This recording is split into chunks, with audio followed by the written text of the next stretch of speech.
So, I'm planning a trip with your grandparents, Anthony. How about you? Do you have any plans? I called my son Anthony after we were invited on a vacation by my in-laws. Well, I have practice. You all should go and have fun. But isn't this trip a bit out of the ordinary? Are you okay, Mom? I'll manage. I'll bring you back a souvenir, so work hard at your practice. Anson, under my influence, has always been into marathon running. He even got into college on a running scholarship. He studies at a university that isn't too far, but he stays in the dormitory to save commuting time and only comes home during long holidays. I knew he couldn't join the trip, but I thought I should at least ask him. His response was exactly what I anticipated. My name is Flora, 46-year-old working woman. My husband Steve is 4 years older than me and was once my boss. He is a competent man, and I respect him. After our marriage and the birth of our son, we built a happy family. Yet, somewhere along the way, our relationship began to break down. The root cause? My husband's parents, especially his mother, who had a problem with me from the moment we got married and has been bullying me ever since. However, in the beginning, Steve would stand up for me, and because we lived far away from his parents, we seldom met them and managed to get by. But when our son, who loves marathoning, wanted to attend a high school near my in-laws, things changed. The reason he got into running was me. I used to run marathons and still do occasionally. It made me happy to see him take an interest in running, just like me. So I convinced Steve to move closer to the high school my son wanted to attend. Steve applied for a transfer at work for our son's sake, and we moved. My son was recommended for his university from this high school, so I think it worked out well. Go get the rental car tomorrow morning and pick up my parents on your way back, Steve said the day before our trip. This left me confused. Huh? Why am I the one renting the car? What are you going to do? I'm tired from work, so I'll sleep until the last minute. Once you pick up my parents, come back and I'll take over from there. It's in the same direction as our destination anyway. I could understand what he was saying, but if anything, I was more exhausted. Despite working similar hours, I was the one taking care of all the housework. When I think about it, we used to split the household chores equally. However, ever since we moved closer to his parents, they've been visiting us frequently. When his mother saw Steve doing housework, she vehemently opposed it. Housework is the wife's job. It's not something the breadwinner should do. Isn't that right, Flora? Overwhelmed by her intensity, I initially nodded in agreement. This continued until Steve eventually stopped doing anything around the house. It was partly Steve's fault, but I believe the main cause was his mother. Moreover, Steve started to echo his mother's sentiment, saying, "I am the breadwinner," every now and then. By that time, it was too late for me to correct the situation, and I didn't even feel like trying anymore. Steve changed drastically over the past few years. His work performance seemed to have declined, and he frequently vented his frustrations on me. However, I realized that arguing back was more trouble than it was worth. So, I decided to simply accept things as they are. That's the least stressful way for me to live. There were times I considered getting a divorce, but when it came time for our son's college recommendation, I feared it could disadvantage him if we were a single-parent family, so I couldn't go through with the divorce. Instead, I tricked my mind into believing I was taking care of a dog, not a person. And surprisingly, it did relieve some of my stress. So, I began to feel like it wasn't worth expending my energy on getting a divorce. And that's how I've arrived at where I am today. The reason I agreed to join this trip was because it was to a resort that I absolutely love. I knew I could thoroughly enjoy myself, even if I ended up doing things alone. Heck, I was even ready to do things separately from my in-laws and husband. Perhaps I was invited mainly because they needed someone to share the driving, but both my husband and my father-in-law can drive, so it'll work out, one way or another. Anyway, I played along with the notion that our pampered pooch was being demanding again, went to get the rental car as my husband instructed, and headed to my in-laws' place. Laura, you're late! Is that the car for today? You should have rented a bigger one. Well, it's better than your tiny car at least. The car we usually use is the one I bought. Since I drive to work, I assumed I would be the primary user, and I paid for it myself. We don't go out of town often, and I thought a small car would be just fine. Plus, I loved its interior design and color, so I bought it. And yet, my husband would take it without asking, and even let his parents ride in it. What's more, my in-laws complain about the car being small and look down on me, as if I could only afford a small car. I thought they could just use father-in-law's car for the trip. Father-in-law, however, didn't like others driving his car, but also didn't want to drive it himself for the entire trip. So we ended up renting a car. Even so, I wasn't consulted about any of this. I just found out that I would be the one to pick up the rental car and drive it, and that they'd be in the back seat the whole time. It made me want to tell them to drive themselves. In a word, they are tiresome. In the end, my husband, who had said he would take turns driving, slept the entire time. Father-in-law didn't want to drive unless it was his own car, so I ended up driving all the way to our destination. Inside the car, with my husband asleep, father-in-law kept criticizing my driving. He would say things like, "You could have turned left there," even though the oncoming car was obviously approaching. Or, "Why didn't you go, even though you knew the light was turning red?" It was nothing but unnecessary stress. My mother-in-law joined in, saying, "Flora, your driving is as bad as ever." I didn't want to be criticized by mother-in-law, who can't even drive. And at least I'm better than father-in-law, who, as far as I know, has crashed his car at least 5 times. Despite being told he should surrender his license before causing a major accident, father-in-law keeps insisting it was just bad luck and that he is a good driver, so everything will be fine. Well, I didn't want to ride in a car driven by father-in-law anyway. I don't mind driving, but I'd appreciate it if they could stop interfering all the time. Upon reaching our destination, my husband finally woke up. Since we had been in the car all day and were tired, we followed my in-laws' wish to spend the day relaxing in the hotel. So we didn't go out. I enjoyed myself by swimming in the pool and exploring the hotel. In its own way, it was a fulfilling time. After having dinner and going to the spa, I returned to find my husband already asleep. I didn't know what my in-laws were doing in the next room, but they were probably asleep too. I had a beer in the room before crawling into bed. I woke up in the fresh morning air.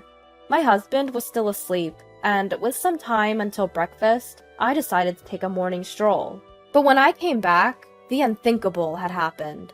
Upon entering the room, my husband was nowhere to be found.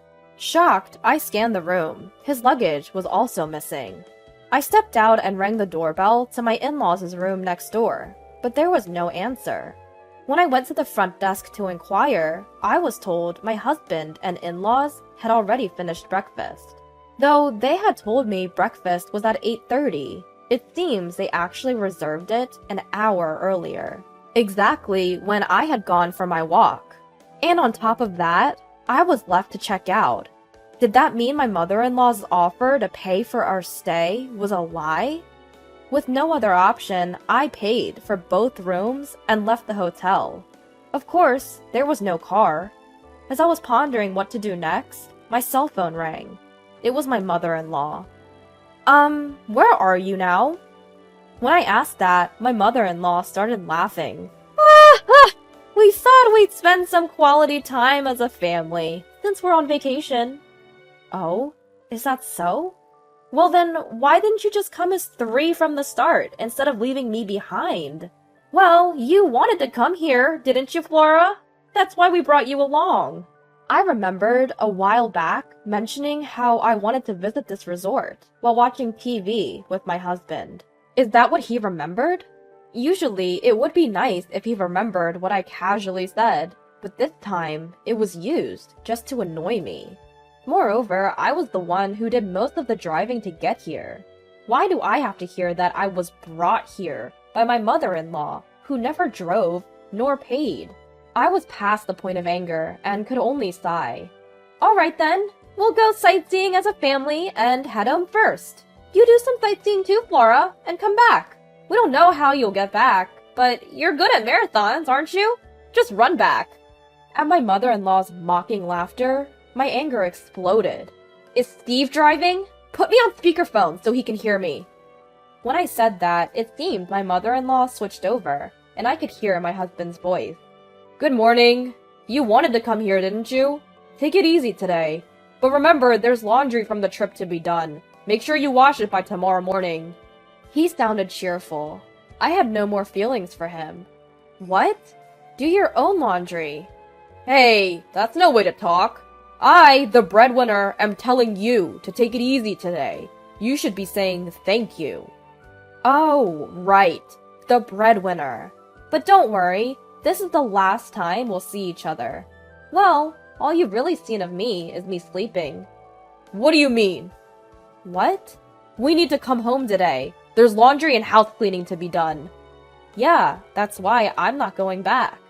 What are you talking about? His voice was shaken. And with that, I said, I'm getting a divorce. You told me half a year ago, didn't you? That you met your soulmate, your childhood friend, and you were going to marry her? You reunited when she moved back to your hometown, right? The childhood friend who had divorced. Remember? You showed me the divorce papers back then. That was about 6 months ago. I'd confronted my husband because something felt off and he came clean. He'd met his childhood friend and decided she was his soulmate. He wanted to divorce me and remarry her. She had a middle school-aged child and was struggling as a single mother, and he wanted to support her. So he asked me for a divorce. Truthfully, I'd lost my feelings for my husband, but I wasn't quite ready to say, okay, let's get a divorce.